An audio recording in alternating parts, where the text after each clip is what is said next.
Yes, good afternoon everyone. चलिए financial management के class को कंटिन्यू करते हैं। और लास्ट लेक्चर में हमने स्टार्ट किया था कौन सा लेक्चर? Leverage chapter. 2 मिनट एक रिकैप कर देता हूं, उसके बाद चैप्टर पे आते हैं।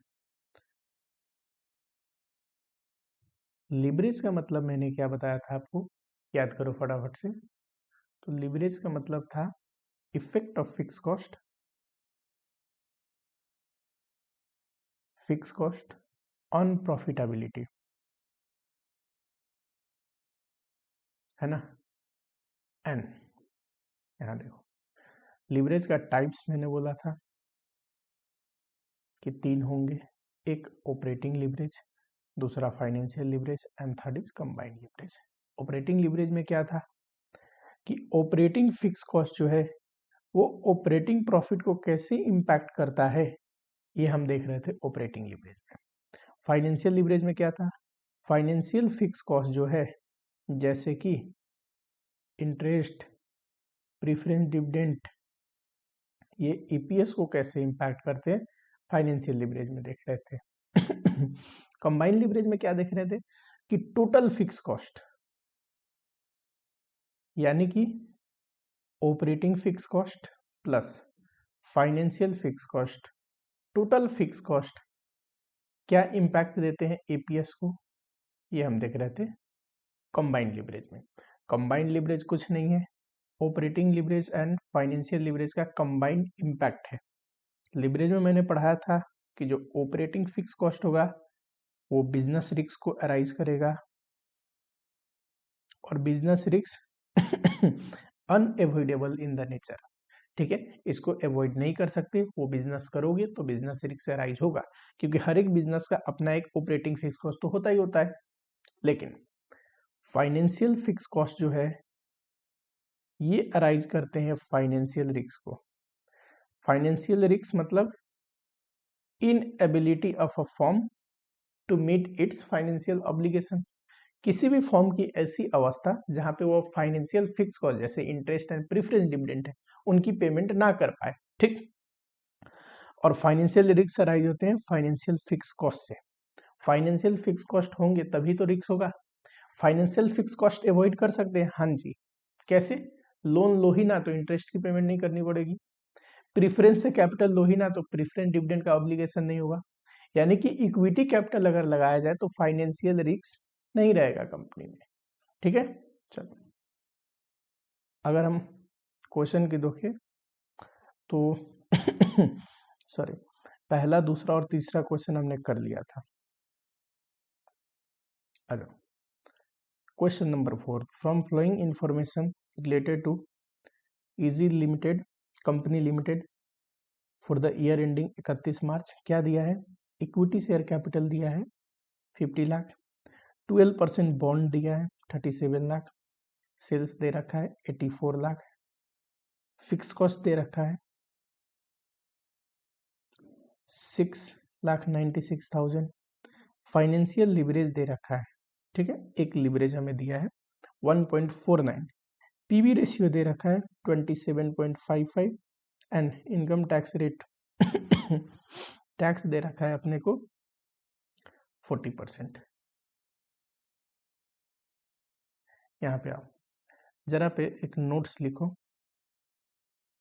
हमें पता है कि सर सेल्स में से अगर वेरिएबल कॉस्ट घटता है, मान लो 60 है, तो बचता है उसको बोलते हैं कंट्रीब्यूशन, करेक्ट। मैंने जो एग्जांपल लिया वो एग्जांपल में देखो, वेरिएबल कॉस्ट सेल्स का कितना परसेंट है? 60%। एंड कंट्रीब्यूशन सेल्स का कितना परसेंट है? 40%, है ना। एक रेशियो होता है पीवी रेशियो, इसका पूरा नाम है प्रॉफिट वॉल्यूम रेशियो। कितना सेल्स वॉल्यूम सेल करके कितना कंट्रीब्यूशन कमा रहे हैं, ये बोलता है contribution divide by sales into 100। अगर कंट्रीब्यूशन टोटल ले रहे हो तो सेल्स भी टोटल लो, कंट्रीब्यूशन एक यूनिट का ले रहे हो तो सेल भी एक यूनिट का, जिसको सेल प्राइस बोलते हैं, वो लो, ठीक है। पीवी रेशियो क्या बताता है कि सेल्स का कितना परसेंट हम कंट्रीब्यूशन अर्न कर रहे हैं, सेल्स का कितना परसेंट कंट्रीब्यूशन है, ठीक है। दूसरा होता है वेरिएबल कॉस्ट रेशियो।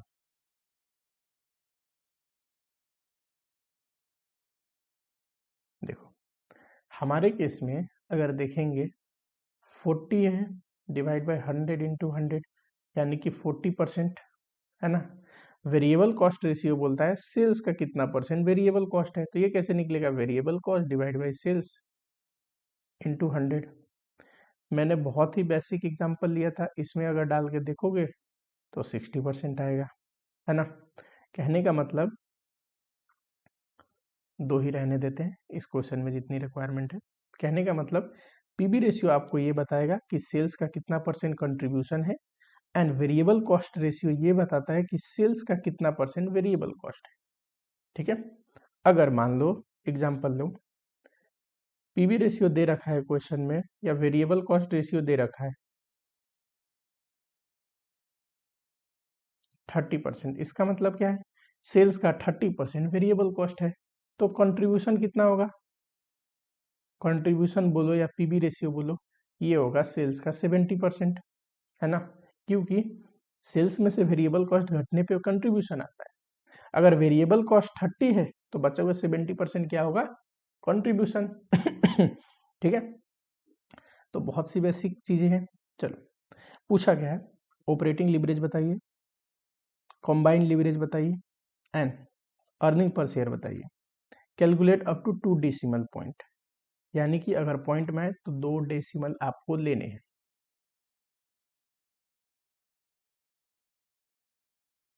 आ जाओ जरा।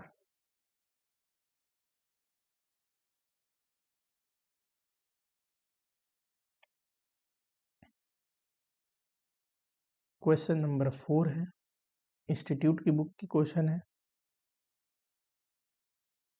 सेल्स दे रखा है क्या, देखना। हाँ, कितना, 84 लाख।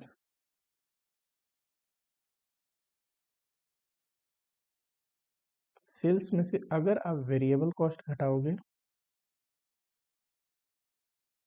तो आता है कंट्रीब्यूशन। अभी वर्किंग नोट कर रहे हैं, ठीक है।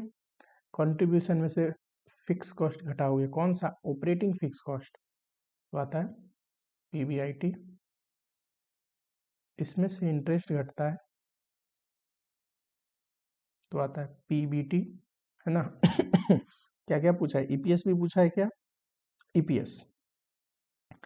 इसमें से टैक्स घटेगा तो आता है पैट, प्रॉफिट आफ्टर टैक्स।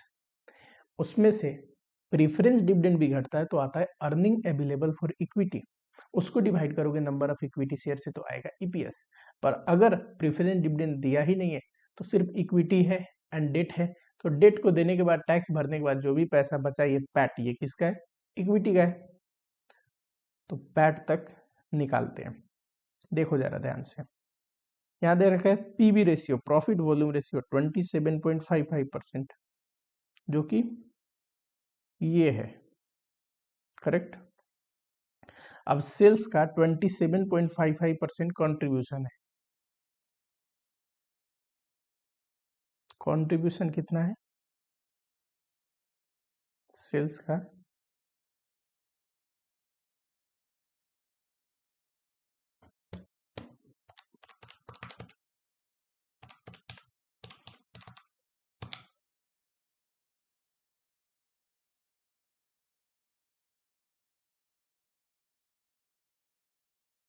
अच्छा।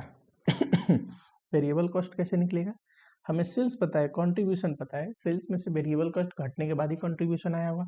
तो देखो 84 लाख है और कंट्रीब्यूशन हमें पता है, तो बचा हुआ क्या है, वेरिएबल कॉस्ट। अच्छा अब क्या घटाना है, फिक्स कॉस्ट। देखो फिक्स कॉस्ट एक्सक्लूडिंग इंटरेस्ट, अब एक्सक्लूडिंग इंटरेस्ट का मतलब ये ऑपरेटिंग फिक्स कॉस्ट है, ठीक। इसमें इंटरेस्ट नहीं जुड़ा है, जो फाइनेंशियल फिक्स कॉस्ट है वो नहीं जुड़ा है।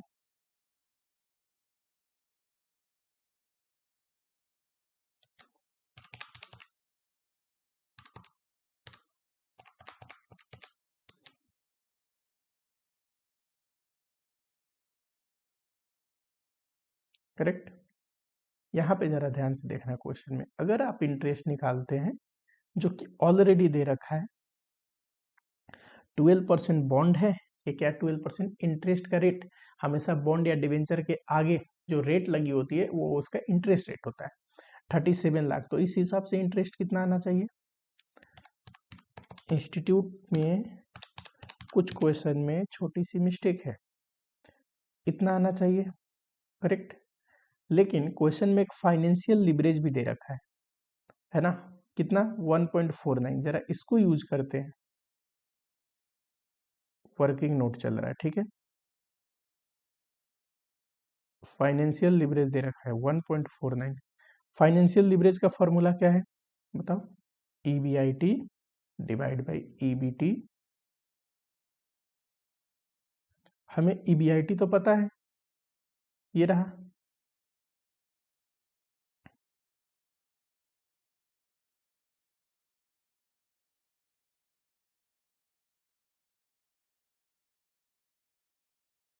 अब EBT निकालना हो तो कितना आएगा, डिवाइड करो,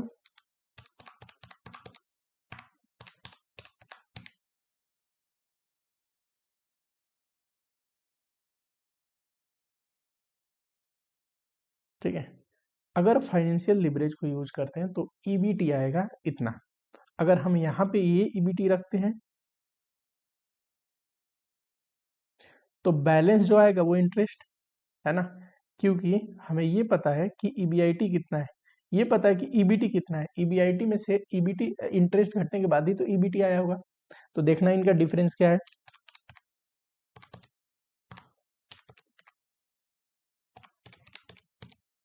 इनका डिफरेंस है 5,32,160।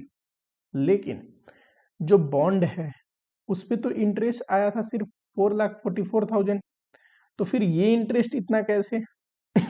अब देखो, जब भी इंस्टीट्यूट क्वेश्चन में कोई डेटा दे, यानी कि मान लो फाइनेंशियल लिवरेज दिया, तो उसको यूज करना है आपने। जितनी बार भी सॉल्यूशन दिया इंस्टीट्यूट ने, हमेशा सॉल्यूशन में इस बात का ध्यान रखता है कि जो क्वेश्चन में डेटा दिया है, अगर फाइनेंशियल लिवरेज दिया है तो उस अनुसार EBT निकालोगे और बैलेंसिंग फिगर इंटरेस्ट आएगा। क्यों? क्या बॉन्ड के अलावा भी तो कोई ऐसा लोन हो सकता है जो क्वेश्चन में दे नहीं रखा है? क्योंकि ये जो है ये कंप्लीट बैलेंस शीट तो है नहीं, और जब कंप्लीट बैलेंस शीट नहीं है तो हम ये एज्यूम नहीं करेंगे कि जो लोन दे रखा है इतना ही इंटरेस्ट है।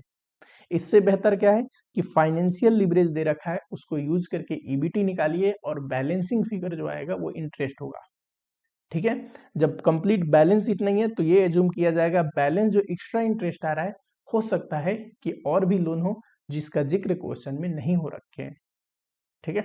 आ जाओ। अच्छा, टैक्स कितना परसेंट है? तो टैक्स है 40%।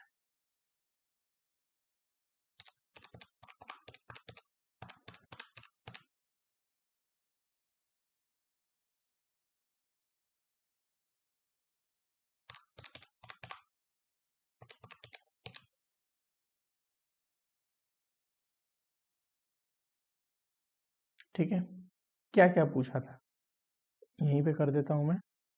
सबसे पहली रिक्वायरमेंट थी, एक तो EPS पूछ रखा है, तो EPS के लिए PAT divide by number of equity share कर दोगे।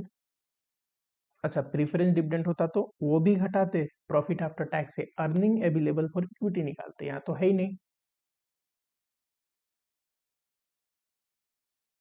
इक्विटी शेयर देखो कितना है, 50 लाख है, 10 रुपीज फेस वैल्यू का, तो फेस वैल्यू से डिवाइड करोगे तो नंबर ऑफ शेयर आ जाएगा 5 लाख।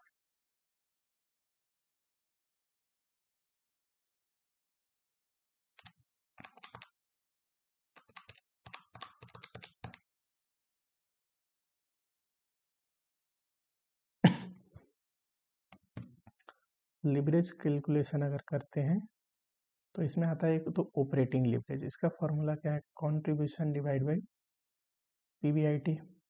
रखो जरा, कॉन्ट्रीब्यूशन क्या है 23,14,200, PBIT कितना है 16,18,200।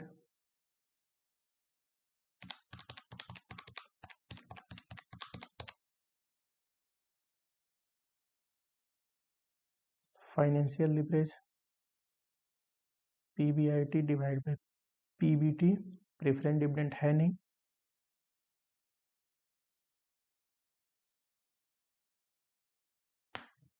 पीबीटी कितना है,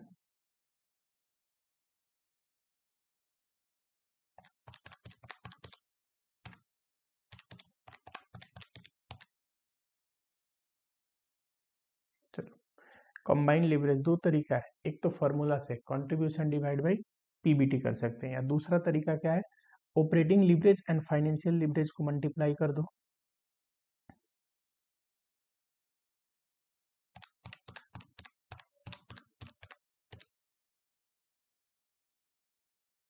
ठीक है, चलो फटाफट से देखते हैं, ये थोड़ा सा मिस्टेक है, इसको ठीक कर लेना। ठीक है, जो भी हमने किया है करेक्ट कर लेना है यहाँ पे। चलो सेकंड क्वेश्चन पे आओ, पूछा गया है from the following are the selected financial statement of A and B. ठीक है, कोई बात नहीं, ये दे रखा है ए के लिए वेरिएबल कॉस्ट रेशियो, ये क्या बताता है, सेल्स का कितना परसेंट वेरिएबल कॉस्ट है। इंटरेस्ट दे रखा है, operating leverage, financial leverage and tax rate. पूछा क्या है, ईबीआईटी, सेल्स, फिक्स कॉस्ट, ये तो हम प्रॉफिट एंड लॉस स्टेटमेंट बनाएंगे तो चल जाएगा काम, उसी में से ये सारा निकल जाएगा। और पूछा क्या है, identify which of the company is place better based on a reason of leverage. चलो छोटा सा नोट्स लिखते हैं, थोड़ा मैं इसको इरेज करता हूँ।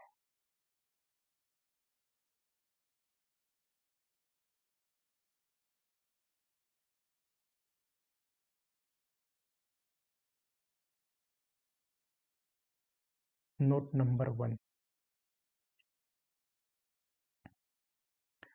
if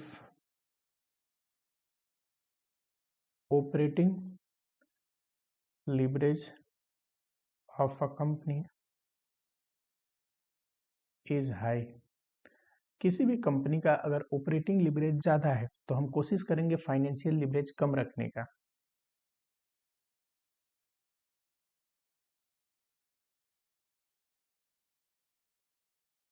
या फिर ऑपरेटिंग रिस्क आप लिख दो लिवरेज के बदले, और बढ़िया होगा। Operating risk of a company is high, then financial risk should be minimized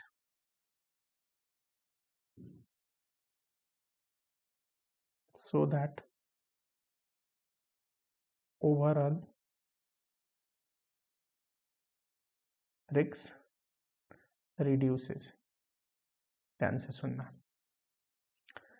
किसी भी कंपनी का अगर फाइनेंस ऑपरेटिंग रिस्क ज़्यादा है, बिजनेस रिस्क ज़्यादा है ना, तो हम कोशिश करेंगे कि उसका कंपनी का फाइनेंशियल रिस्क कम से कम रखा जाए, यानी कि वो कंपनी को ज़्यादा लोन नहीं लेनी चाहिए, है ना, अपनी फाइनेंशियल रिस्क ज़्यादा नहीं रखनी चाहिए। अगर आपकी बिजनेस में ऑपरेटिंग रिस्क खुद ही ज़्यादा है, हायर ऑपरेटिंग कॉस्ट इनकर्ड होते हैं, फाइनेंशियल रिस्क भी बढ़ा लोगे, और किसी भी स्थिति से अगर आप सेल नहीं कर पाए, रेवेन्यू जनरेट नहीं कर पाए, तो बिजनेस इंसॉल्वेंट हो जाएगा, बिजनेस चल नहीं पाएगा, क्योंकि वो कॉस्ट मीट कहाँ से करोगे आप, है कि नहीं। तो जब भी अगर ऑपरेटिंग रिस्क ज्यादा होता है ना, तो हमें फाइनेंशियल रिस्क को कम रखना पड़ता है, कि कंबाइंड जो रिस्क होते हैं operating risk and financial risk का, है ना, वो ओवरऑल कम रहे।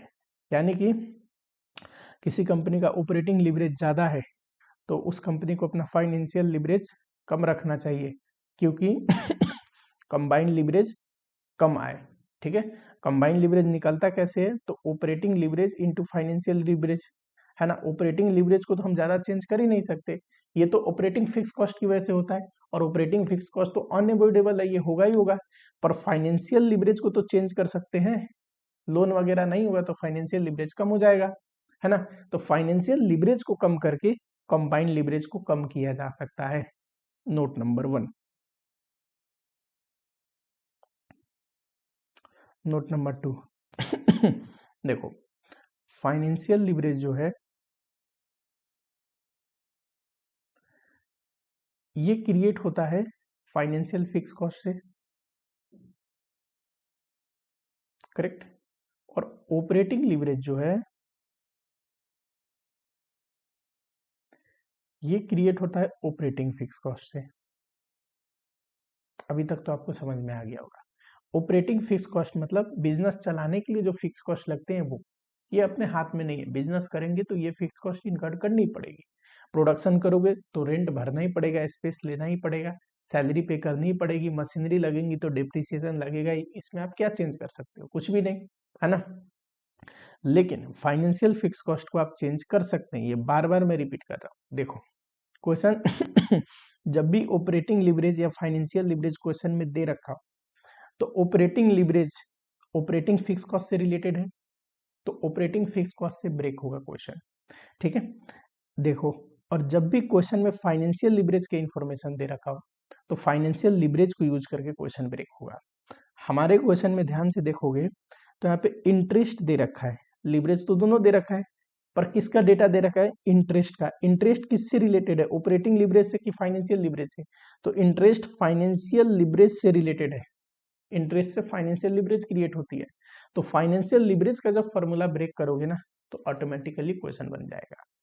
जब भी ऑपरेटिंग फिक्स कॉस्ट दे तो वो क्या है? ऑपरेटिंग लिवरेज से रिलेटेड है, तो ऑपरेटिंग लिवरेज का फॉर्मूला ब्रेक करना है, ठीक है। चलो,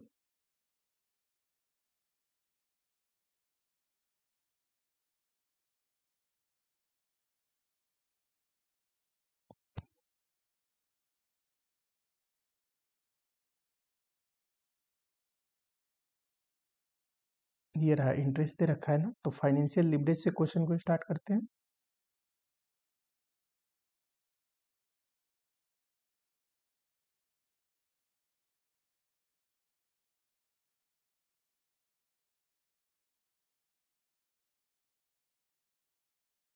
यही होता है फॉर्मूला।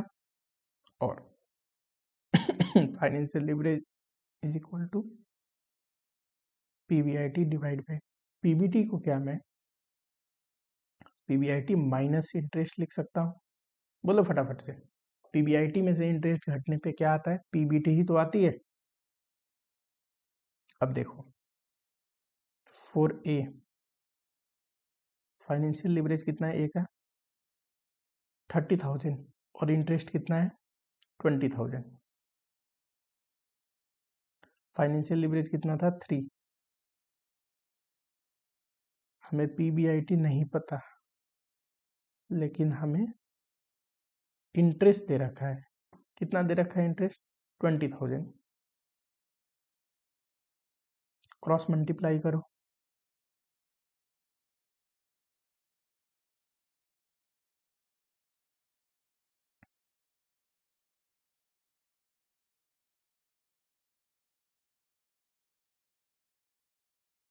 ये पीबीआईटी और ये है 3 पीबीआईटी, दोनों को घटाओगे तो 2 पीबीआईटी आएगा, इधर आके डिवाइड होगा, 30,000 आया।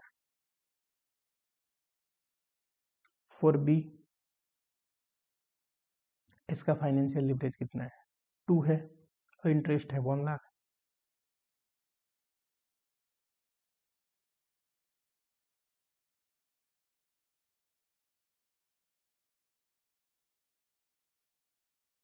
इसका पीबीआईटी निकालोगे तो आएगा 2 लाख डिवाइड बाय 2, 2 लाख आएगा, ठीक है। चलो, उसके बाद आ जाओ फटाफट से। क्या है अपना क्वेश्चन में? ऑपरेटिंग लिवरेज दे रखा है।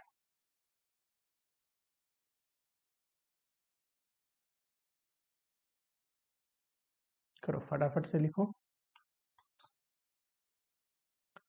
ऑपरेटिंग लिवरेज होता है contribution divide by PBIT. PBIT तो हमने निकाल रखा है, ए का भी और बी का भी, तो इससे कंट्रीब्यूशन आ जाएगा।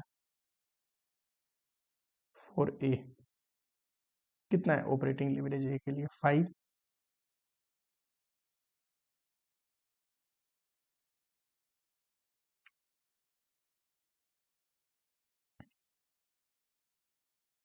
तो ए का कंट्रीब्यूशन आएगा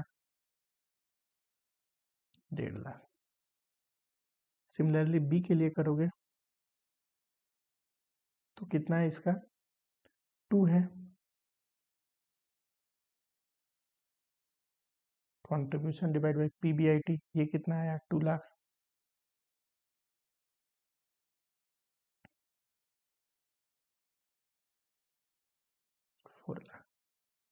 करेक्ट। इतना निकालने के बाद अब क्वेश्चन पूरा बन जाएगा। करते हैं स्टेटमेंट ऑफ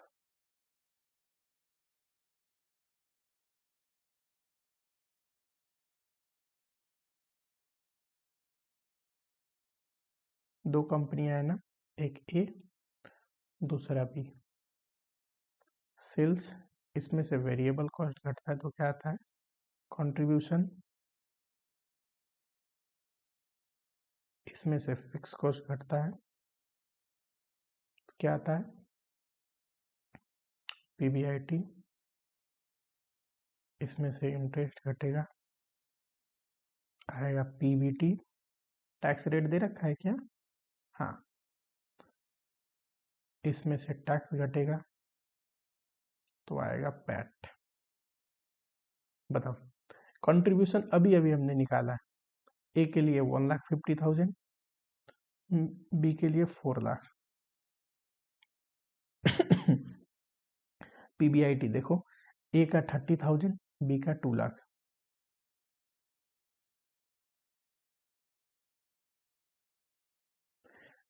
$1,50,000 कंट्रीब्यूशन है और ये आया है 30,000, तो यानी कि 1,20,000 क्या होगा फिक्स कॉस्ट, इसमें 2 लाख होगा फिक्स कॉस्ट। ठीक है, आ जाओ जरा। इंटरेस्ट देखो, इंटरेस्ट था 20,000 तो 10,000 आएगा। 30% टैक्स रेट है ना, 7,000 आएगा। सिमिलरली सेकेंड केस में इंटरेस्ट था 1 लाख तो 1 लाख आएगा। टैक्स रेट कितना है 30% ही है ना, 70,000 आएगा। ठीक है, और देखो अब ये डालना है ना, वेरिएबल कॉस्ट कितना है 60%। अगर देखो वेरिएबल कॉस्ट 60% है ये, तो ये 40% होगा। ए के लिए देखोगे 4A, अगर सेल्स है उसमें वेरिएबल कॉस्ट दिया है 60% सेल्स का, तो जो कंट्रीब्यूशन होगा ये कितना होगा 40% होगा ए के केस में। करेक्ट, तो सेल्स नहीं निकल जाएगा। ये अगर 40% है तो 100% कितना, ये आपको समझाने के लिए किया हूं।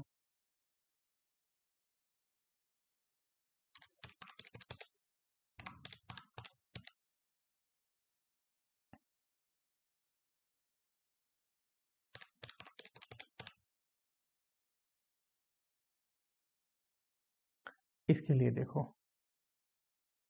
वेरिएबल कॉस्ट रेशियो 50% है तो कंट्रीब्यूशन कितना होगा 50%। अगर ये 50% है तो 100% कितना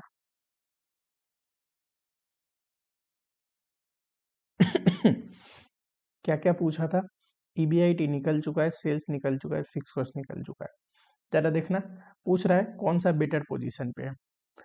ऑपरेटिंग लिवरेज बताता है business risk, financial leverage show करता है हमें फाइनेंशियल रिस्क, लेकिन ओवरऑल रिस्क की बात करें तो कंबाइंड लिवरेज शो करता है। जरा कंबाइंड लिवरेज दिखा ले दोनों का, कैसे निकलता है operating leverage into financial leverage. पहले केस में 3 × 5 15, ये रहा। सेकेंड केस में देखो combined risk, combined leverage B का कम है और ए का ज्यादा है, यानी कि ए ज्यादा रिस्की फॉर्म है, ए में रिस्क ज्यादा है ओवरऑल बी के तुलना में। तो बेटर पोजीशन में कौन सा है, अगर लिवरेज को ध्यान दिया जाए तो बी, इसका लिवरेज हाई नहीं है, ओवरऑल रिस्क कम है। कंक्लूजन लिखोगे,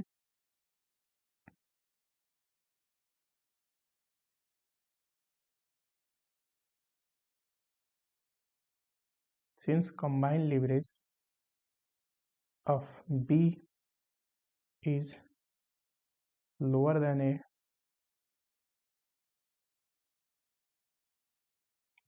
overall risk of B is lower than A, ए के तुलना में बी जो फॉर्म है उसका ओवरऑल रिस्क कम होगा। So B is in better position based on leverage.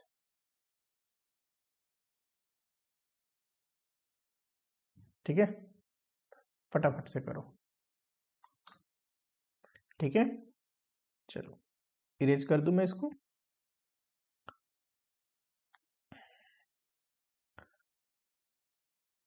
Question कराने के लिए हमें चाहिए थोड़ा सा एक्स्ट्रा स्पेस।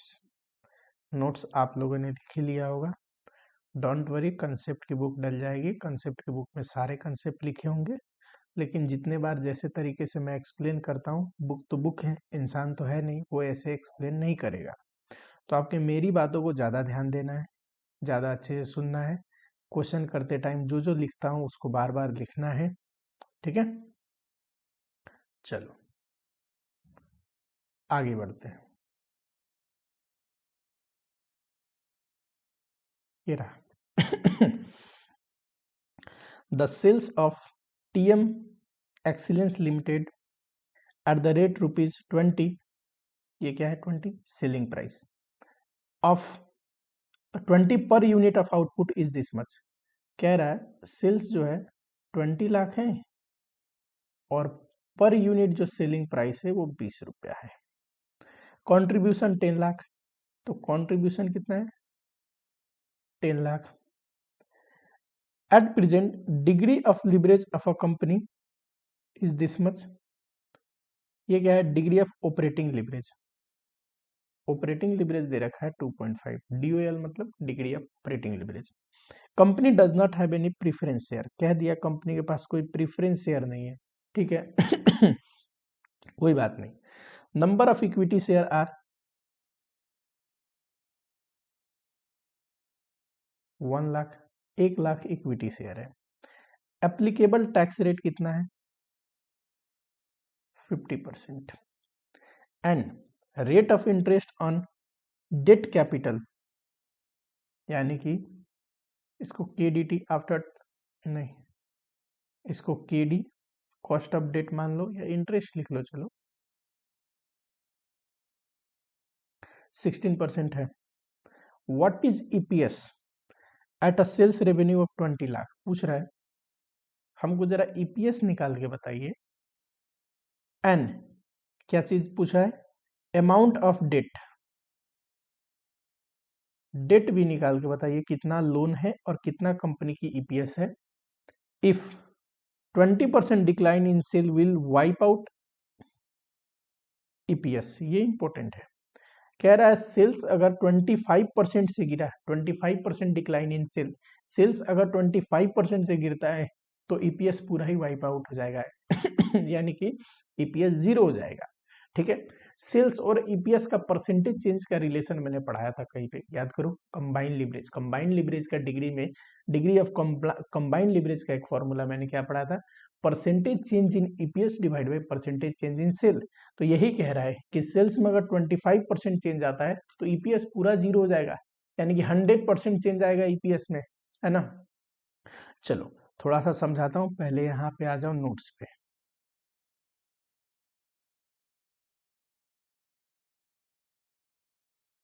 ये हमें डेटा दे रखा है,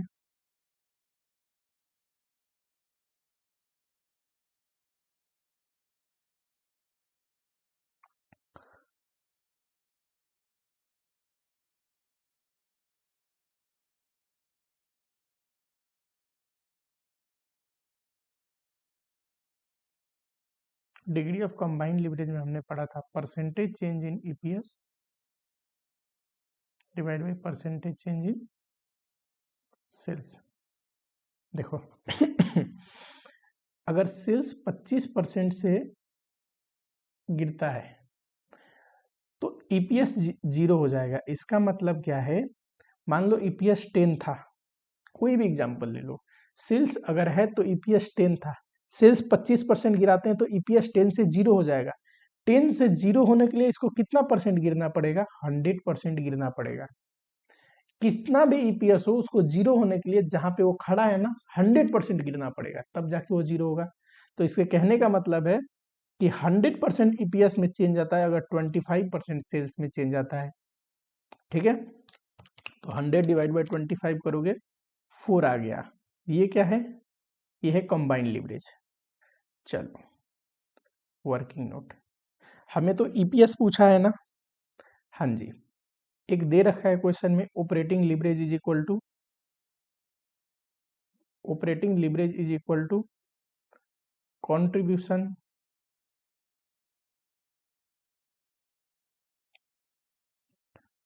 ये वर्किंग नोट नंबर 2 है। ऑपरेटिंग लीवरेज पता है 2.5, कहाँ है? ये रहा, देखो। कंट्रीब्यूशन हमें पता है 10 लाख, क्वेश्चन में दे रखा है, तो इससे पीबीआईटी निकल जाएगा।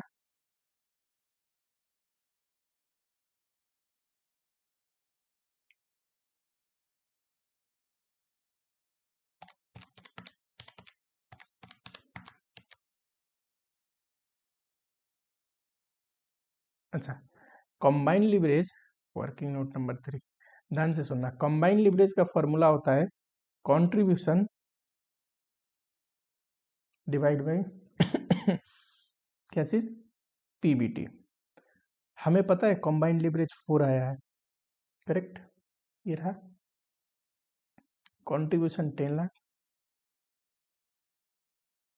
इससे पीबीटी आ जाएगा क्या?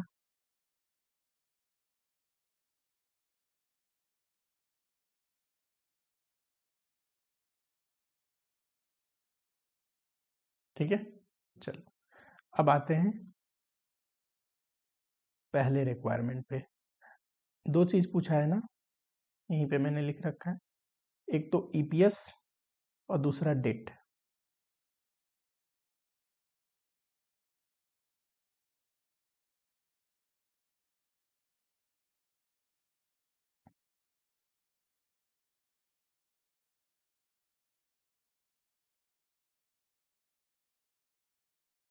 टैक्स रेट कितना है? तो सर टैक्स रेट है 50%।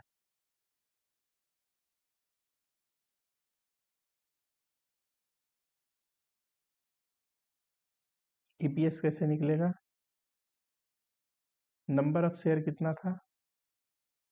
1.25। दूसरा पे पूछा क्या है? Amount of debt capital, correct.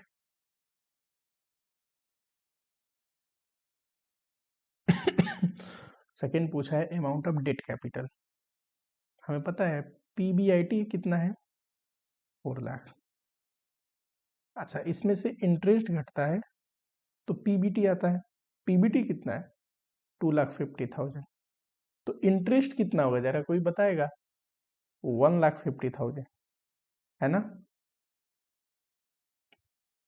आप डायरेक्ट फॉर्मूला से कर सकते थे, मुझे आपको पढ़ाना पड़ता है, समझाना पड़ता है, इसलिए मैंने ऐसे किया। अब देखो डेट कैपिटल इंटरेस्ट 1,50,000 है और रेट ऑफ इंटरेस्ट है 16%।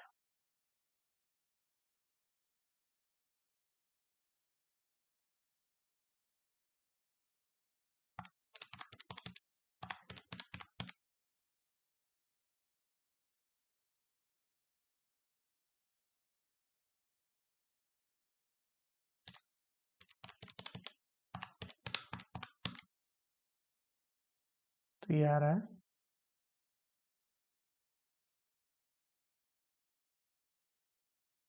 ठीक है।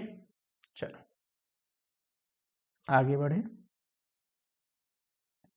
अगला क्वेश्चन देखना जरा।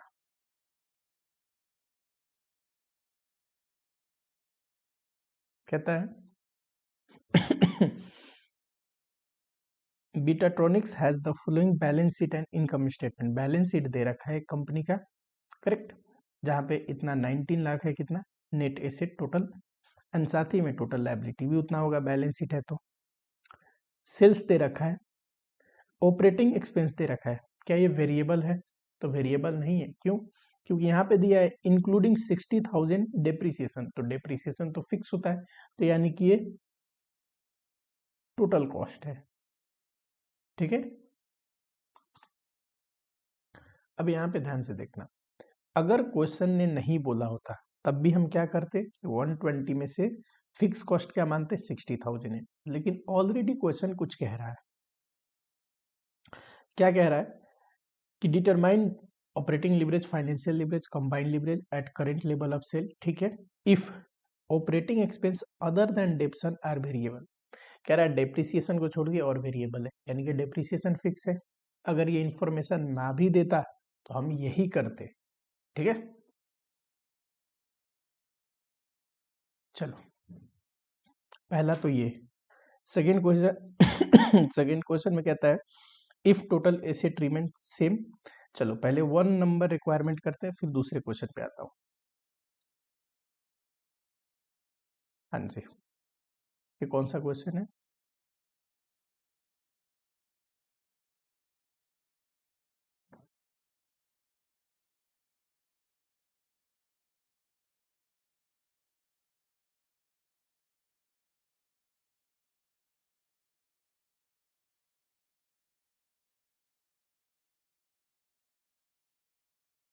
सेल्स में से वेरिएबल कॉस्ट जाएगा तो आएगा कंट्रीब्यूशन,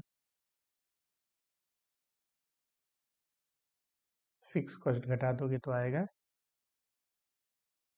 पीवीआईटी, इंटरेस्ट घटा दोगे तो आएगा पीबीटी, एंड टैक्स घटा दोगे तो आएगा पैट। यही है इनकम स्टेटमेंट। चलो सेल्स दे रखा है ना 3,40,000, वेरिएबल कॉस्ट इस 1,20,000 में अगर फिक्स कॉस्ट 60,000 है तो बचा हुआ 60,000 क्या है, वेरिएबल कॉस्ट।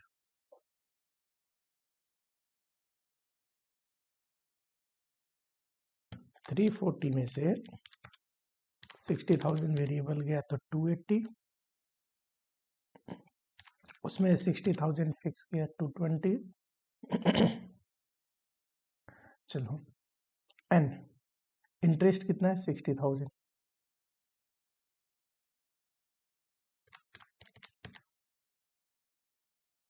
160 56,000 टैक्स है। हम कुछ नहीं कर रहे, हम वही कर रहे हैं जो ऑलरेडी इंस्टीट्यूट ने कर रखा है, बस फिक्स एंड वेरिएबल को अलग अलग कर रहे हैं, क्योंकि हमें जो लिवरेज निकालने हैं उसमें कंट्रीब्यूशन भी चाहिए। ठीक है,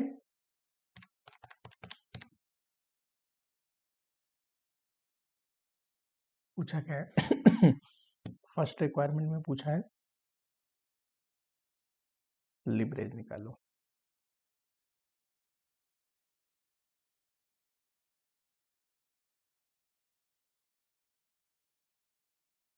ऑपरेटिंग लिवरेज ये कैसे निकलेगा, कंट्रीब्यूशन डिवाइड बाय पीबीआईटी।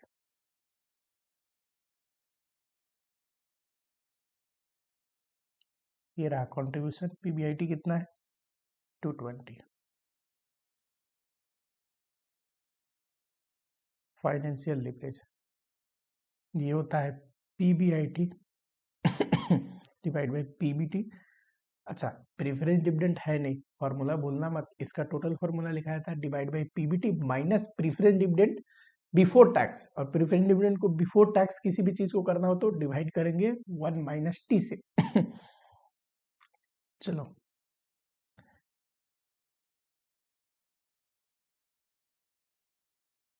गला थोड़ा मेरा खराब है, इसलिए हो सकता है ऑडियो थोड़ा अच्छा ना आ रहा हो, बट कोई बात नहीं, क्लासेस डालना इम्पोर्टेंट है। ये होता है contribution divide by PBT.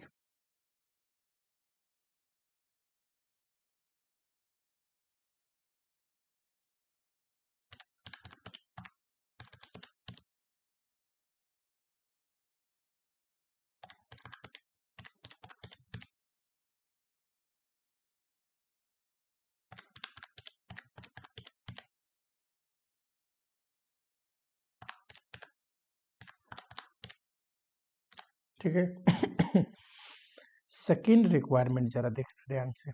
Second requirement बोलता है if total asset remains at same level but sales increase by 20%, और दूसरा केस लेना है डिक्रीज बाय 20%, तब कंप्यूट करिए अर्निंग पर शेयर। ईपीएस निकालो कितना आएगा, कब, जब सेल्स को 20% बढ़ाया जाए एंड जब सेल्स को 20% कम किया जाए। ये क्या बोला है, if total asset remains same. देखो, अगर एसेट कंपनी का सेम है तो लायबिलिटी भी सेम रहेगी। एसेट में अगर इंक्रीज होगा तो एसेट कहीं से तो फाइनेंस होगा, उस एसेट का पैसा कहीं से तो आएगा, ताकि इक्विटी से आएगा या डेट से आएगा या लोन से आएगा, है कि नहीं। तो एसेट सेम है, यानी कि डेट में कैपिटल स्ट्रक्चर में कोई चेंज नहीं है, इक्विटी भी सेम है एंड डेट भी सेम है। अगर ये बात नहीं भी बोलता तो हम यही मानते।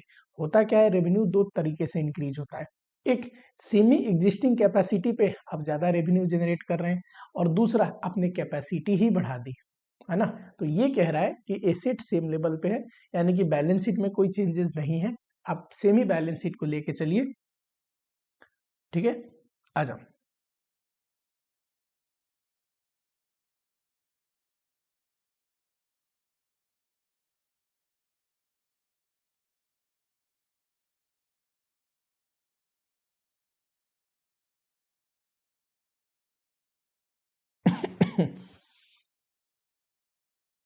केस 1 में ले रहा हूँ इंक्रीज का, केस 2 ले रहा हूँ डिक्रीज का।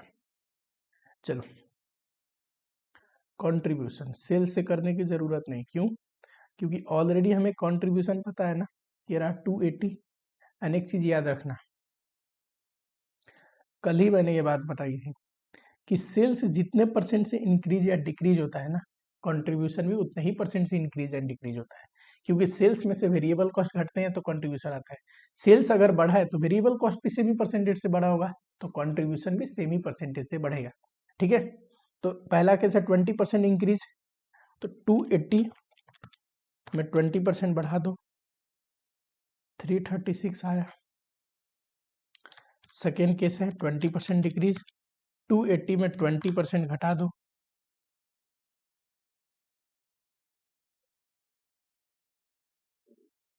फिक्स कॉस्ट घटाओगे,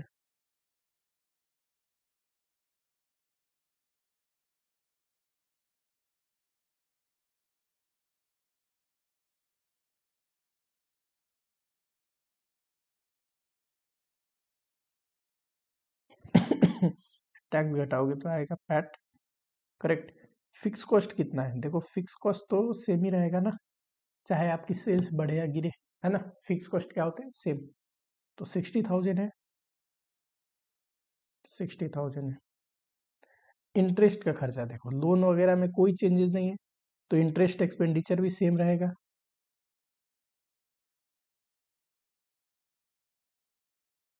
करता जरा,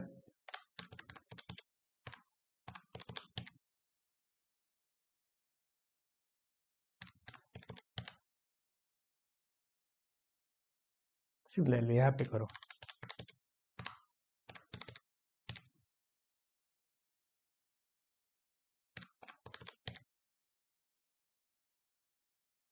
करेक्ट। अब टैक्स घटाना है, देखना जरा टैक्स का रेट कितना है। तो सर टैक्स का रेट तो नहीं दिया हुआ है, अमाउंट दिया है, पर हम रेट निकाल सकते हैं, कैसे। टैक्स किस पे लगता है, प्रॉफिट बिफोर टैक्स पे। किस रेट से लगा है, अगर रेट निकालना हो टैक्स का, तो 56,000 डिवाइड बाई 1,60,000 इंटू 100 करो, तो आ रहा है 35% के रेट से टैक्स लगा है ना, एट द रेट 35%। चलो,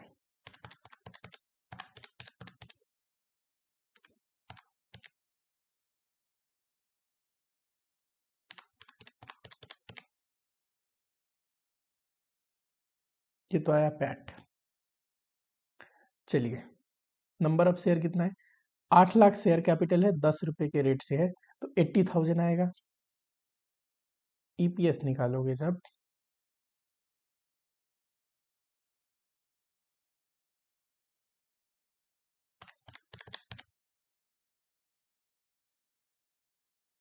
सिमिलरली यहाँ देखो,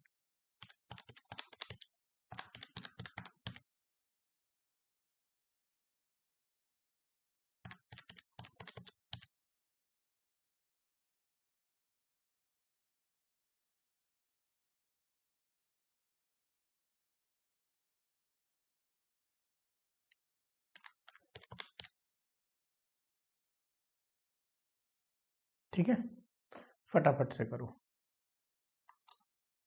ठीक है, बढ़े आगे। अच्छा, नेक्स्ट क्वेश्चन पे आप। बहुत आसान क्वेश्चन है। अगर आपको कंसेप्चुअली चैप्टर पता हो, हर एक कंसेप्ट क्लियर हो, आराम से क्वेश्चन बनते हैं। अ कंपनी हैड, कहीं कहीं पे जब भी लीवरेज का क्वेश्चन आता है ना, तो कहीं कहीं पे छोटा मोटा रेशियो का कंसेप्ट दे देता है। जैसे कि पीबी रेशियो हो गया, वेरिएबल कॉस्ट रेशियो हो गया, रिटर्न ऑन कैपिटल एम्प्लॉयड का एक छोटा सा पॉइंट था कल, वो हो गया, छोटा मोटा ही। अगला जो चैप्टर है मैं रेशियो ही कवर कर लूंगा, है ना। तो इससे क्या होगा कि रेशियो और लिवरेज दोनों एक साथ हो जाएंगे, आपको भी आसान होगा। वैसे लिवरेज में एक आधी रेशियो के पॉइंट आते हैं, नहीं तो डिटेल में जो रेशियो पूछता है वो रेशियो ही चैप्टर में पूछता है। तो रेशियो चैप्टर में भी कई बार छोटा मोटा लिवरेज का पॉइंट आ जाता है। तो ये तो चैप्टर है ना, ये थोड़े कंबाइंड है। रेशियो भी पढ़ोगे तो वहाँ लिवरेज का कंसेप्ट पे छोटा सा दे देगा, जिसको आपको दिमाग लगाना है, ब्रेक करना है ना। लिवरेज पढ़ोगे तो एक आध रेशियो भी आ रहे हैं, कोई दिक्कत नहीं। इसके बाद हम कोशिश करेंगे लिवरेज पढ़ने का, तो लिवरेज पढ़ सॉरी रेशियो पढ़ने का, रेशियो पढ़ लेंगे तो दोनों को कंबाइन कर दोगे, पूरा ही कंसेप्ट क्लियर हो जाएगा। कोई भी चैप्टर एक दूसरे से टोटली कनेक्टेड नहीं होते, पर छोटा मोटा रेफरेंस जो है, हो सकता है उस चैप्टर में डिटेल्ड में है, पर यहाँ पे छोटा रेफरेंस बोल रहा है ना। चलो, ये बैलेंस शीट दे रखा है, जहाँ पे फिगर्स है करोड़ में, 20 करोड़ के एसेट, 20 करोड़ की लायबिलिटी। ठीक है। फिक्स कॉस्ट एक्सक्लूडिंग इंटरेस्ट, तो ये क्या है, ऑपरेटिंग फिक्स कॉस्ट बोल दूं।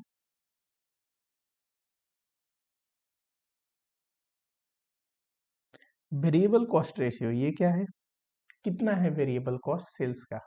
ठीक है, तो सेल्स का 65% वेरिएबल कॉस्ट है। Asset turnover ratio and tax rate, asset turnover ratio कल मैं बताया था, कोई भी टर्नओवर रेशियो क्या होता है, सेल्स ऊपर ले लो, एसेट टर्नओवर है ना, टोटल एसेट से डिवाइड कर दो। यानी कि एसेट में इन्वेस्टमेंट करने से कितना सेल्स जनरेट हो रहा है, इसको बोलते हैं एसेट टर्नओवर रेशियो। ठीक है, मैंने बस बोला था कि डेटर के लिए क्रेडिट सेल्स, पेबल के लिए या फिर क्रेडिटर के लिए क्रेडिट परचेज, और इन्वेंट्री के लिए कॉस्ट ऑफ गुड्स सुन लेते हैं, और सारे टर्नओवर में सेल्स लिया जाता है। ठीक, इसको रिसोर्स यूटिलाइजेशन रेशियो भी बोलते हैं। देखो किस चीज को यूज करके कितना सेल जनरेट हो रहा है, ये रेशियो ये बताता है। जितना ज्यादा हो कोई टर्नओवर रेशियो, उतना ही बेहतर होते हैं। चलो, पूछा क्या है, ईपीएस निकालिए एंड तीनों लिवरेज पूछा है। करेक्ट, ध्यान से सुनना जरा। एसिड टर्नओवर रेशियो ये फॉर्मूला है अगर, और हमें एसिड पता है 20 करोड़ का है, तो सेल्स निकल जाएगा, डेफिनेटली निकल जाएगा। तो क्वेश्चन यहीं से ब्रेक हो जाएगा।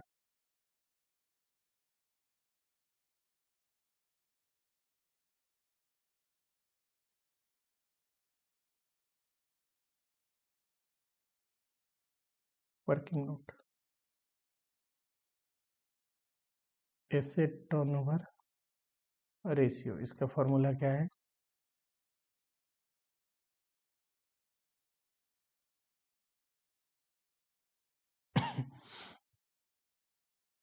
2.5 है ना,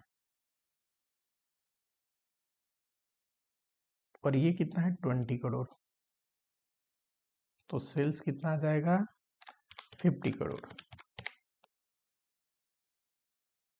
चलो, अब हम बनाते हैं, क्या पूछा, क्या क्या है, ईपीएस बताइए एंड रेशियोज बताइए, इनकम स्टेटमेंट बनाएंगे, सब चीज आ जाएगा।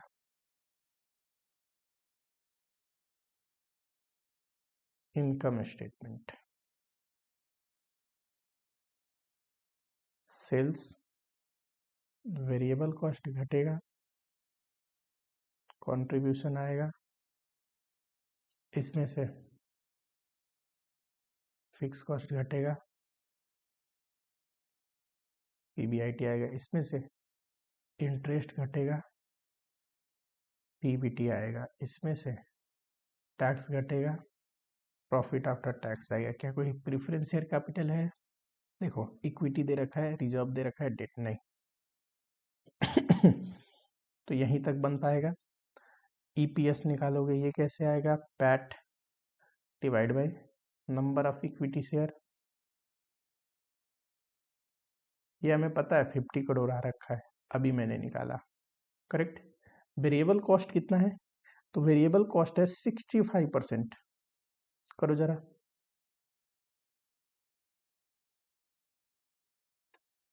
50 का 65% करोगे तो ये आएगा 32.5 करोड़।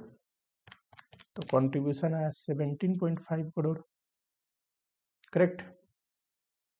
फिक्स कॉस्ट कितना है? फिक्स कॉस्ट है 4 करोड़। 4 करोड़ घटा दोगे तो ये आएगा 13.5 करोड़। इंटरेस्ट देखो, यहाँ देखना, 10 करोड़ का डिबेंचर है, 15% इंटरेस्ट है, मल्टीप्लाई करोगे तो 1.5 करोड़ आएगा।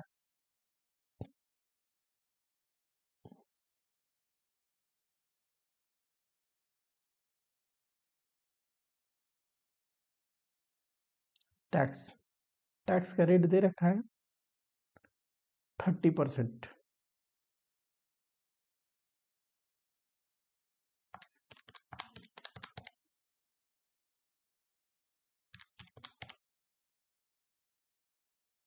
चलो, ये तो पैट आ गया। ये देखो नंबर ऑफ शेयर कितना है? तो नंबर ऑफ शेयर है 5 करोड़, टोटल शेयर कैपिटल है 10 रुपीज इच, तो 8.4 करोड़, ठीक है। 50 लाख है शेयर, लेकिन ताकि इसको लाख में लिखना पड़ेगा अगर 50 लाख ले रहे हो तो, या फिर ऊपर का फिगर करोड़ में है तो शेयर को भी करोड़ में कन्वर्ट करना पड़ेगा। तो 0.5 CR कर दो, 16.8 रुपीज आया ईपीएस। अगर लीवरेज की बात करें, जो सेकेंड रिक्वायरमेंट है,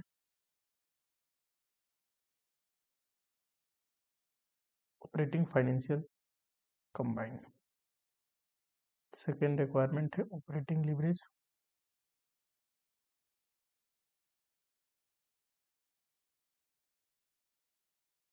कंट्रीब्यूशन डिवाइड बाय पीबीआईटी। बताओ कंट्रीब्यूशन कितना है? ये रहा,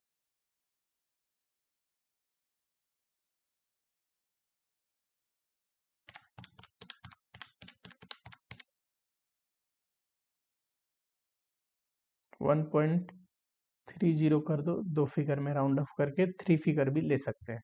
क्लियरली बोले कि डेसिमल 2 पॉइंट तो 2 ही पॉइंट लेंगे, नहीं तो 3 पॉइंट भी ले सकते हैं। फाइनेंशियल लीवरेज क्या है? PBIT divide by PBT. ठीक है, पीबीआईटी हमें पता है, पीबीटी बताओ 12।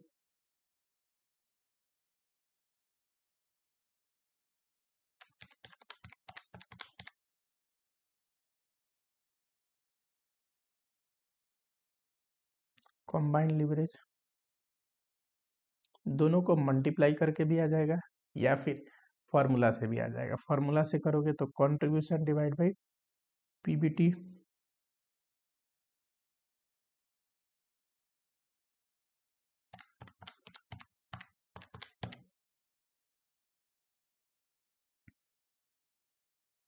टू डिजिट कर दिया मैंने, 3 डिजिट भी आप कर सकते हैं, ठीक है। यहाँ पे अगर देखोगे 3 डिजिट में है, 2 डिजिट में भी करोगे 100% फुल मार्क्स मिलेगा। Calculate operating leverage, financial leverage and combined leverage, ठीक है। दो सिचुएशन में, सिचुएशन 1 एंड 2 और 2 प्लान के अंदर, कोई बात नहीं। हमारी जो इंस्टॉल्ड कैपेसिटी है, do you know what do you mean by installed capacity? Installed का मतलब होता है maximum capacity, maximum capacity. Types of capacity overhead chapter में पढ़ाया है, वहां पे मैक्सिमम कैपेसिटी पढ़ाया है। मैक्सिमम कैपेसिटी का मतलब था जितना हमारी प्रोडक्शन मैक्सिमम कैपेसिटी है, अगर बिना छुट्टी लिए काम करते हैं, पूरे साल काम करते हैं, तो कितना प्रोड्यूस कर सकते हैं, वो मैक्सिमम कैपेसिटी है। पर जनरली लोग इंस्टॉल्ड कैपेसिटी को अचीव नहीं कर पाते, क्योंकि कुछ ना कुछ तो साल में छुट्टी वगैरह देनी ही पड़ेगी, संडे आएगा, डिक्लेयर्ड हॉलीडे आएगा, है ना। तो जनरली मैक्सिमम कैपेसिटी से हमेशा हम कम काम करते हैं। ठीक है, चलो एक्चुअल प्रोडक्शन कितना है, तो इंस्टॉल का 75% कितना आएगा, 4000 का 75% 3000 यानी कि हमारी जो मैक्सिमम कैपेसिटी है इंस्टॉल्ड वो 4000 बनाने की है, लेकिन हम बना के बेच कितना रहे, 3000 यूनिट। सेलिंग प्राइस दे रखा है, ये दे रखा है। फिक्स कॉस्ट पहले सिचुएशन में है, दूसरे सिचुएशन में है। कैपिटल स्ट्रक्चर कह रहा है प्लान ए करे तो ये, प्लान बी करे तो ये। ठीक है, चलो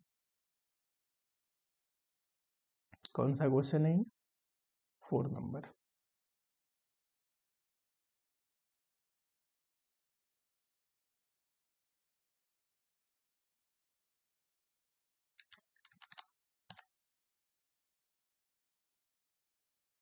पहले तो वर्किंग नोट में इनकम स्टेटमेंट निकाल लें।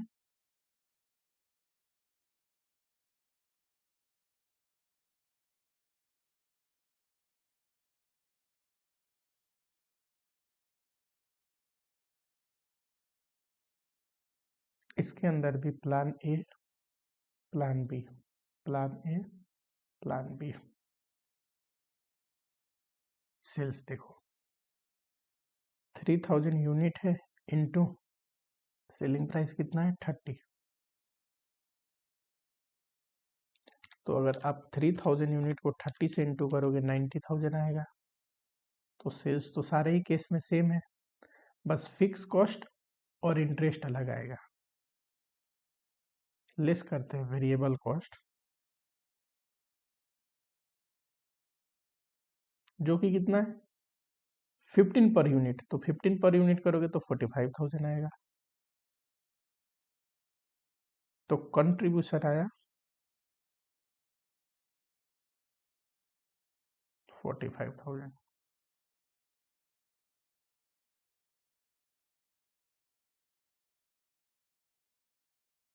करेक्ट। इसमें से फिक्स कॉस्ट घटता है तो क्या आता है, पीबीआईटी। और फिक्स कॉस्ट देखना, सिचुएशन 1 के लिए 15,000 है और सिचुएशन 2 के लिए 20,000 है। तो सिचुएशन 1 में 15,000 घटाऊंगा, एंड सिचुएशन 2 जो है इसके केस में 20,000। कितना है,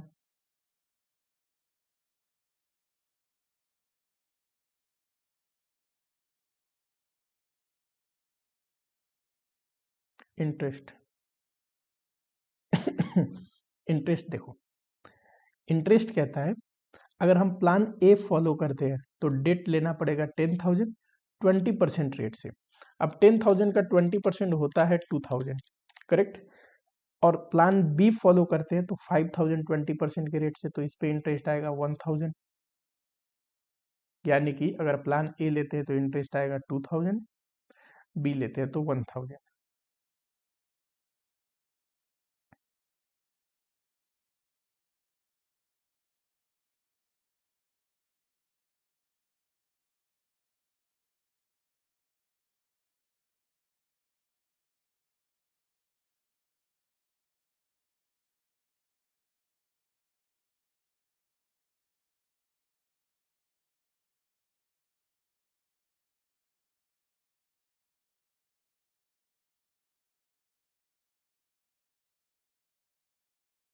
करेक्ट। अब बताओ पूछा क्या है, पूछा है ऑपरेटिंग लिवरेज पहले तो।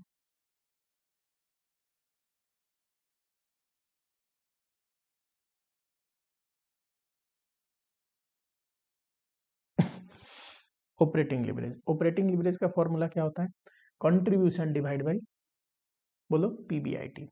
अब देखो सिचुएशन 1, सिचुएशन 1 में कंट्रीब्यूशन क्या है 45, पीबीआईटी कितना है 30।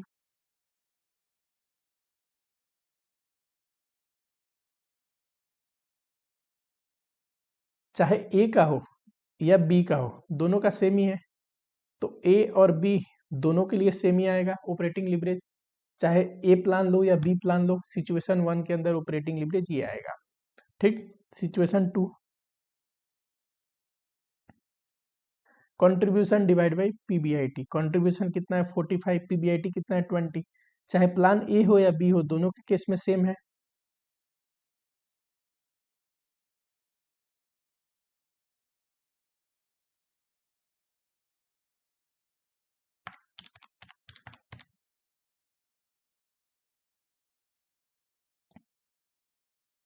फाइनेंशियल लिवरेज, इसका जो फॉर्मूला ये है,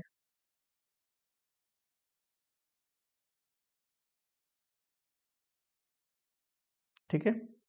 अब देखो सिचुएशन 1 ध्यान से देखना। सिचुएशन 1 में पीबीआईटी डिवाइड बाई पीबीटी, पर पीबीटी तो अलग अलग है ना दोनों का, तो ए और बी का अलग अलग आंसर आएगा, अलग अलग निकालने हैं। A B 30,000 divide by 28, B के लिए आएगा 30,000 divide by 29।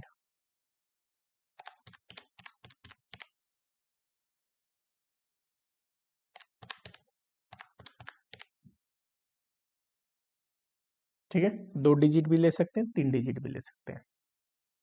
Similarly situation 2,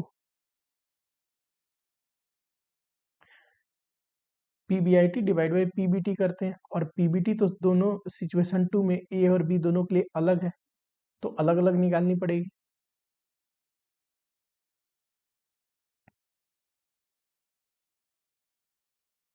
$25,000 PBIT, देखो ये रहा। इसके केस में 23,000 है पीबीटी, एंड सेकेंड के केस में 24,000 है पीबीटी।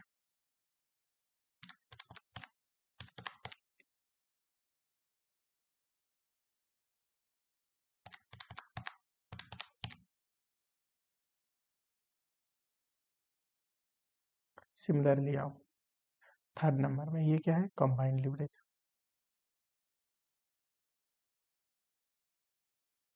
इसका फॉर्मूला क्या होता है, contribution divide by PBT. Correct.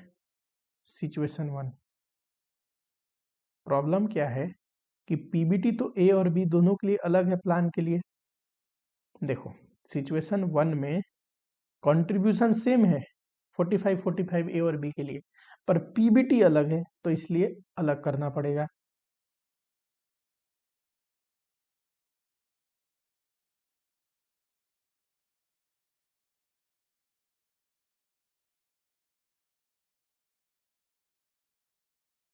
ऐसे टाइप के क्वेश्चन नहीं पूछते, इतना कैलकुलेशन कराने वाला।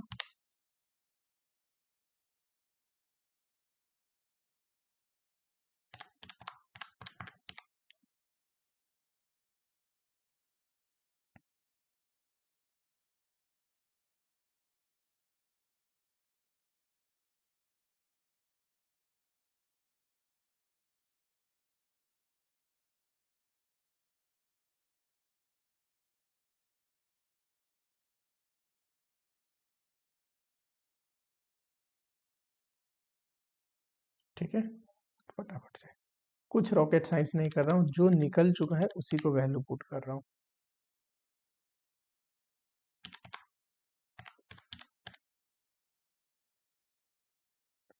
ठीक है, चलो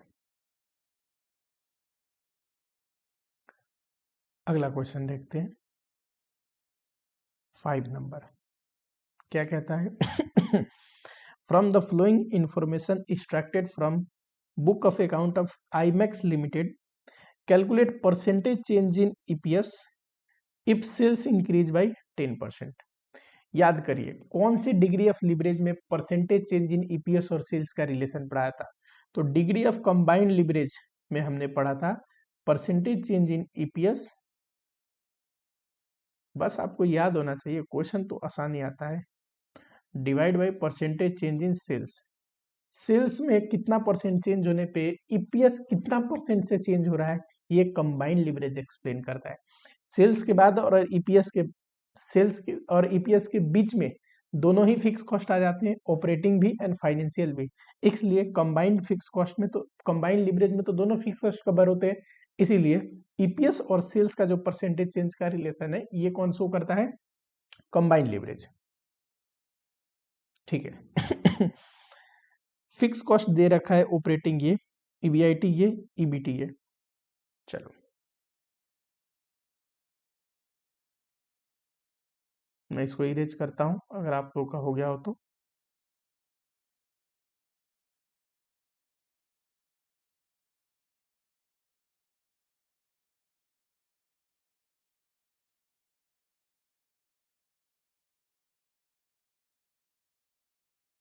ठीक है,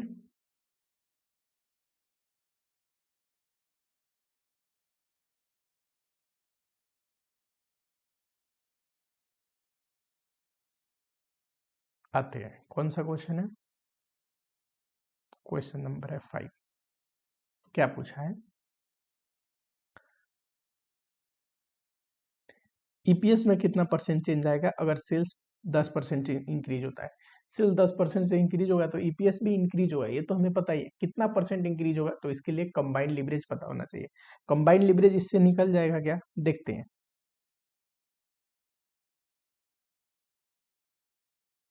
कंबाइंड लिवरेज का फॉर्मूला क्या है, contribution divide by PBT, correct.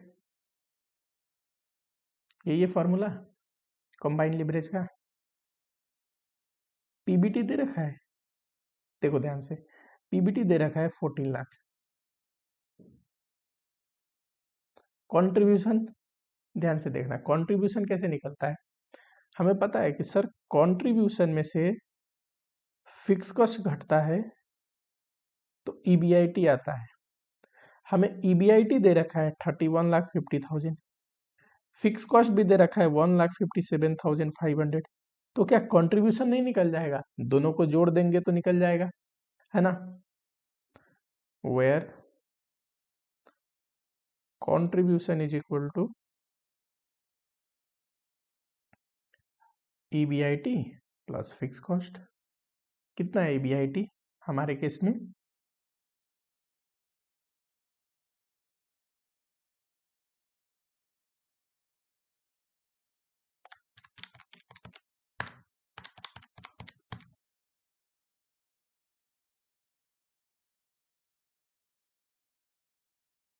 ये रहा।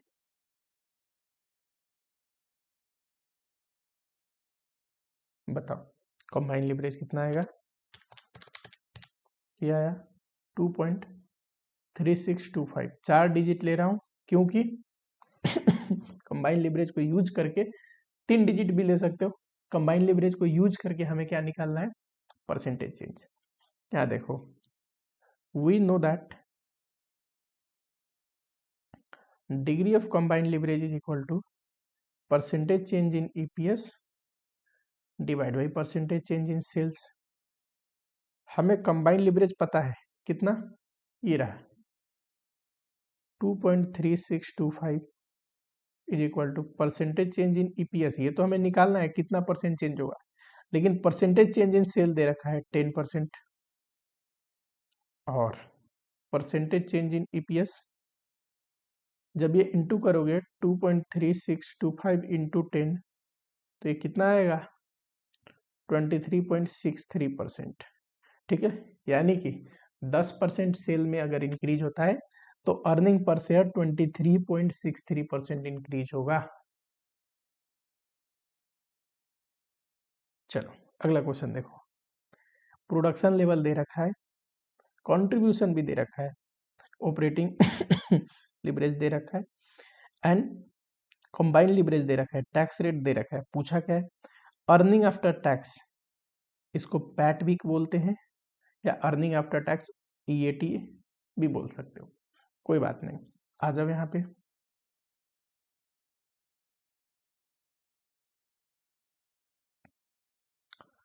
हमें टोटल प्रोडक्शन दे रखा है कितना, 2500 unit, correct. Contribution per unit दे रखा है कितना, 150। देखो इतना यूनिट है, एक यूनिट पे कंट्रीब्यूशन दे रखा है, तो दोनों को इनटू कर देंगे तो टोटल कंट्रीब्यूशन आ जाएगा।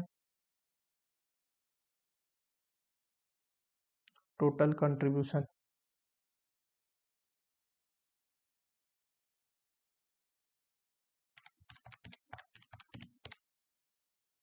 3,75,000। कौन से फॉर्मूले में कंट्रीब्यूशन यूज होता है बताओ फटाफट। तो एक तो कंबाइंड लिवरेज के फॉर्मूला में और दूसरा ऑपरेटिंग लिवरेज के फॉर्मूला में। उनमें से कौन सा दे रखा है, तो ऑपरेटिंग और कंबाइंड दोनों दे रखे हैं। हमें कंबाइंड लिवरेज को यूज करेंगे तो हमें ईबीटी आ जाएगा, और हमें निकालना क्या है, अर्निंग आफ्टर टैक्स, तो कंबाइंड लिवरेज को यूज कर लेते हैं।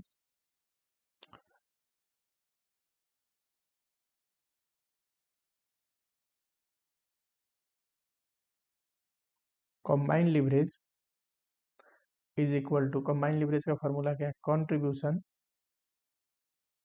डिवाइड बाय ईबीटी या पीबीटी। कितना है कंबाइंड लिवरेज बताओ, कंट्रीब्यूशन कितना है,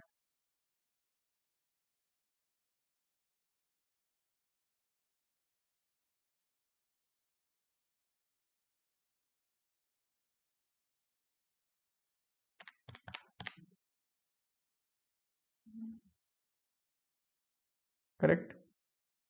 अब देखो हमें अर्निंग आफ्टर टैक्स निकालना है ना,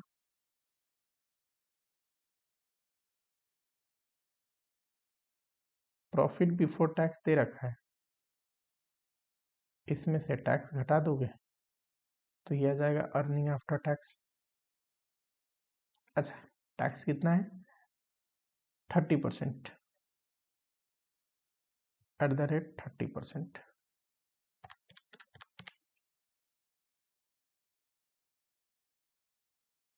राउंड अप कर सकते हैं, बिल्कुल कर सकते हैं।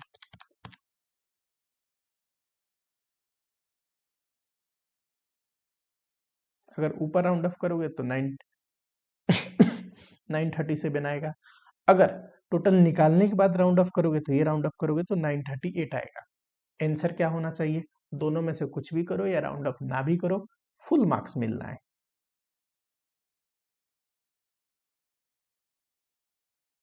चलो, from the flowing information prepare income statement of A B, और यहाँ पे एक टर्म यूज हुआ है margin of safety.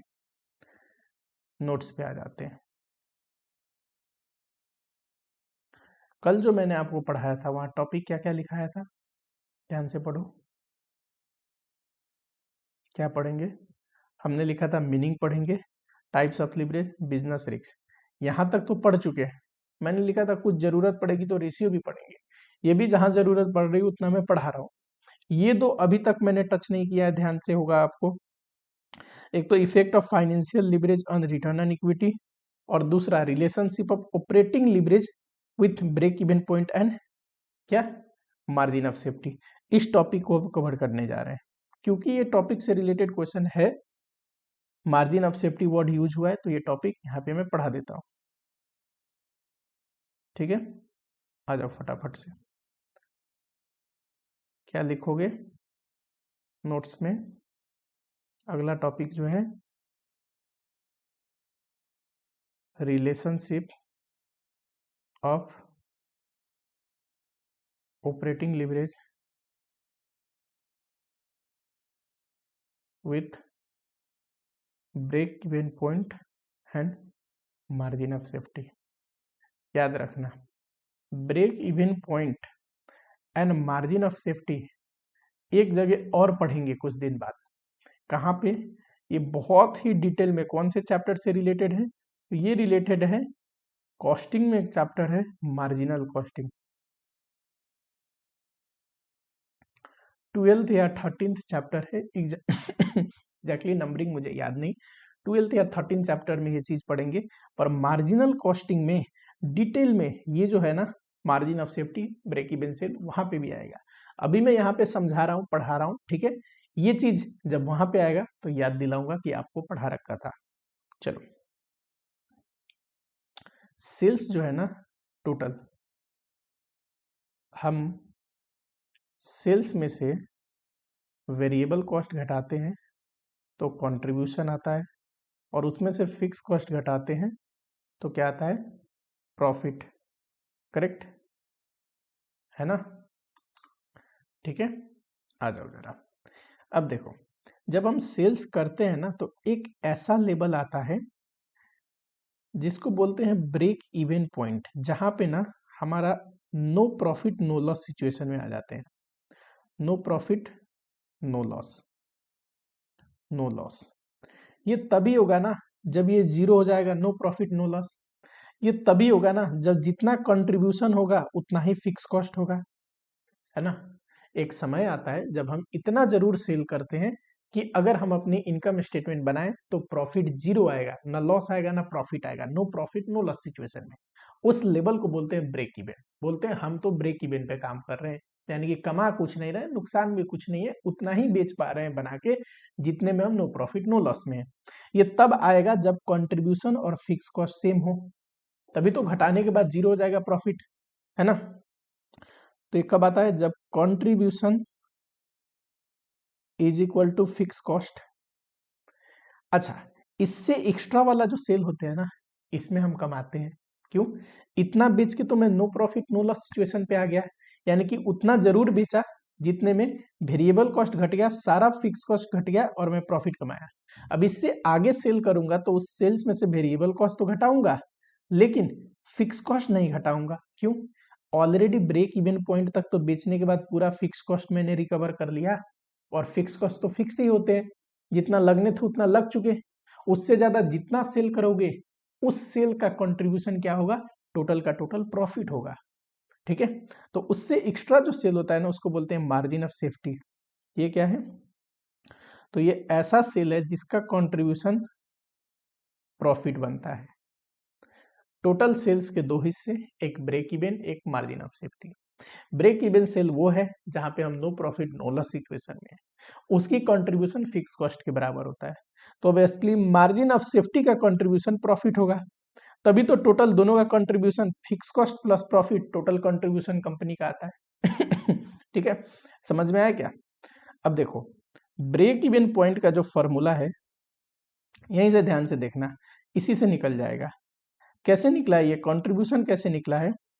Contribution is equal to fix cost, है ना, फॉर ब्रेक इवन पॉइंट। जरा ध्यान से देखना, कंट्रीब्यूशन ब्रेक इवन लेवल पे कैसे निकलेगा, तो जितना बेच रहे हैं उसको बोलते हैं break even point, BEP sales into contribution per unit, अगर यूनिट में है सेल्स तो, अगर सेल्स जो है रुपीज में है तो PV ratio is equal to fix cost. इससे बीईपी सेल्स कैसे आएगा, तो fix cost divide by contribution per unit. ये तो फॉर्मूला बन गया बीईपी का। तो बीईपी सेल निकलता है fix cost divide by contribution per unit. अगर ये यूनिट में निकालना हो तो, अगर सेल्स रुपीज में चाहिए तो एक और formula, divide by PV ratio. Fix cost को कंट्रीब्यूशन पर यूनिट से डिवाइड करेंगे तो बीईपी सेल्स आ जाता है यूनिट में, फिक्स कॉस्ट को पीबी रेशियो से डिवाइड करेंगे बीईपी सेल्स आ जाता है रुपीज में। ठीक है, सिमिलरली मार्जिन ऑफ सेफ्टी देखोगे, मार्जिन ऑफ सेफ्टी तो उसके लिए क्या है, profit divide by contribution per unit या फिर पीबी रेशियो। मुझे बस इतना पढ़ाना था, इतना डिटेल में इससे ज्यादा जाने की जरूरत नहीं है कि टोटल सेल्स के दो हिस्से होते हैं, एक बीईपी सेल, एक margin of safety sale. BEP का फॉर्मूला क्या है, fix cost divide by contribution per unit या फिर पीबी रेशियो, और इसका फॉर्मूला है profit divide by contribution per unit या फिर पीबी रेशियो। क्यों? क्योंकि इसका जो कंट्रीब्यूशन है ये प्रॉफिट है और इसका कंट्रीब्यूशन है फिक्स कॉस्ट है, उसी लॉजिक पे ये फॉर्मूला निकला हुआ है। ठीक, चलो, अगर परसेंटेज मार्जिन ऑफ सेफ्टी निकालना हो तो सेल्स का कितना परसेंट मार्जिन ऑफ सेफ्टी है, तो भाई सेल्स में से बीईपी घटा दोगे तो मार्जिन ऑफ सेफ्टी सेल्स आएगा, डिवाइड बाय सेल्स इनटू 100। ये फॉर्मूला होता है ना। सेल्स मान लो 10,000 है unit and break even point बनता है 4,000, तो बी मार्जिन ऑफ सेफ्टी कितना होगा 6,000 यूनिट। परसेंटेज में निकालोगे तो 60% आएगा, है ना। 10,000 minus 4,000 divide by 10,000 into 100। Sales अगर 10,000 यूनिट हो और मैं बोलूँ 4,000 यूनिट ब्रेक इवन पॉइंट है, तो एक्स्ट्रा जो ये 6,000 यूनिट सेल हुआ है ये क्या है, मार्जिन ऑफ सेफ्टी। ठीक है, ये तो था अभी बेसिक अंडरस्टैंडिंग बीईपी और मार्जिन ऑफ सेफ्टी क्या होता है। अब देखना रिलेशन। हमें एक बात पता है कि सर बीईपी होता है fix cost divide by contribution per unit या फिर पीवी रेशियो, करेक्ट। ध्यान से देखना, अगर किसी भी कंपनी में ऑपरेटिंग लीवरेज ज्यादा हो, ऑपरेटिंग लीवरेज ज्यादा होने का मतलब क्या है, fix cost operating fix cost ज्यादा है तो ऑपरेटिंग फिक्स कॉस्ट ज्यादा होगी, है ना। या फिर इसको ऐसे भी लिख सकते हो कि ऑपरेटिंग फिक्स कॉस्ट ज्यादा है तो ऑपरेटिंग लीवरेज ज्यादा होगी, दोनों कहने का मतलब तो सेम ही है ना। अब देखो फिक्स कॉस्ट अगर ज्यादा आता है तो ब्रेक इवन पॉइंट भी ज्यादा आएगा, है ना। यानी कि किसी भी कंपनी में अगर फिक्स कॉस्ट ज्यादा है तो उसका ऑपरेटिंग लिवरेज भी ज्यादा होगा, है ना। ऑपरेटिंग लिवरेज बनता ही फिक्स कॉस्ट से है। ऑपरेटिंग फिक्स कॉस्ट का क्या इंपैक्ट है, उसी को तो ऑपरेटिंग लिवरेज बोलते हैं। एंड जिसका ऑपरेट फिक्स कॉस्ट ज्यादा है उसका बीईपी भी ज्यादा आएगा, क्यों, क्योंकि बीईपी के पॉइंट में ये जितना ज्यादा होगा उतना ही बीईपी ज्यादा आएगा ना। तो यानी कि ऑपरेटिंग लिवरेज ज्यादा है तो बीईपी भी ज्यादा आएगा। There is a direct relation, there is a direct relation between operating leverage and break even point. ठीक, दूसरा एग्जांपल लो, सेकेंड एग्जांपल मैं आपको देता हूं। अगर फिक्स कॉस्ट ज्यादा है, या फिर इसको ऐसे भी समझ सकते हैं उल्टा, ऑपरेटिंग लिवरेज किसी कंपनी की ज्यादा है तो फिक्स कॉस्ट ज्यादा होगा, फिक्स कॉस्ट ज्यादा है तो बीईपी ज्यादा होगा, correct. Break even point total sales के दो हिस्से, एक बीईपी और दूसरा मार्जिन ऑफ सेफ्टी। बीईपी अगर ज्यादा है तो मार्जिन ऑफ सेफ्टी कम होगा, सेल्स तो जितना किया उतना किया। इस केस में देखो, अगर मैं बोलूं नहीं कि बीईपी 8,000 है तो मार्जिन ऑफ सेफ्टी सिर्फ 2,000 होगा, क्योंकि टोटल सेल्स में से बीईपी घटाते हैं तो मार्जिन ऑफ सेफ्टी आता है। तो बीईपी जितना ज्यादा होगा मार्जिन ऑफ सेफ्टी उतना ही कम आएगा। तो देखो ऑपरेटिंग लिवरेज बढ़ने से मार्जिन ऑफ सेफ्टी गिरता है। There is a indirect relation between operating leverage and क्या, break even point, sorry margin of safety, margin of safety. ठीक है, करो फटाफट से, चलो फटाक से एक और लास्ट चीज लिख लो। मार्जिन ऑफ सेफ्टी कैसे निकलता है, तो सेल्स में से बीपी घटा देंगे तो आ जाएगा मार्जिन ऑफ सेफ्टी यूनिट या रुपीज में। अगर परसेंटेज में निकालना हो तो डिवाइड बाई सेल्स करनी पड़ेगी। ध्यान से देखना, अगर ये दोनों को पीबी रेशियो से ऊपर या नीचे मल्टीप्लाई कर दो तो क्या आएगा। देखो अगर सेल्स में पीबी रेशियो इनटू होता है तो कंट्रीब्यूशन आता है, ब्रेक इवन में पीबी रेशियो इनटू होगा तो ब्रेक इवन में, जरा ध्यान से देखना इस फॉर्मूले में, ब्रेक इवन में पीबी रेशियो इनटू होगा तो फिक्स कॉस्ट आता है। इसी को तो बोलता हूं कि ब्रेक इवन का कंट्रीब्यूशन फिक्स कॉस्ट होता है। फिर सेल्स में पीबी रेशियो इनटू होगा, कंट्रीब्यूशन आएगा, करेक्ट। ऊपर देखो कंट्रीब्यूशन में से फिक्स कॉस्ट घटता है तो आएगा पीबीआईटी, नीचे आएगा कंट्रीब्यूशन, करेक्ट। इसको अगर मुझे इन्वर्स करना हो तो 1 divide by contribution divide by PBIT कर सकता हूँ, पीबीआईटी, करेक्ट। और 1 डिवाइड बाई ये इस किसका फॉर्मूला है, ऑपरेटिंग लिवरेज का। यानी कि मार्जिन ऑफ सेफ्टी, ये एक फॉर्मूला बन गया, divide by 1 divide by operating leverage. तो इससे ऑपरेटिंग लिवरेज कैसे निकलेगा, 1 divide by margin of safety. ठीक है, याद रहेगा। ध्यान से देखो ये एक फॉर्मूला याद रखना है। आगे क्वेश्चन करते हैं, क्वेश्चन नंबर है 7। चलो कोई नहीं, इस क्लास को यहीं पे एंड करते हैं। आप चैनल को सब्सक्राइब कर लो अगर नए हो तो। वीडियो को एक लाइक जरूर करना। जो भी डाउट है कमेंट में लिखो, नेक्स्ट क्लास में कंटिन्यू करते हैं। ठीक है, चलिए।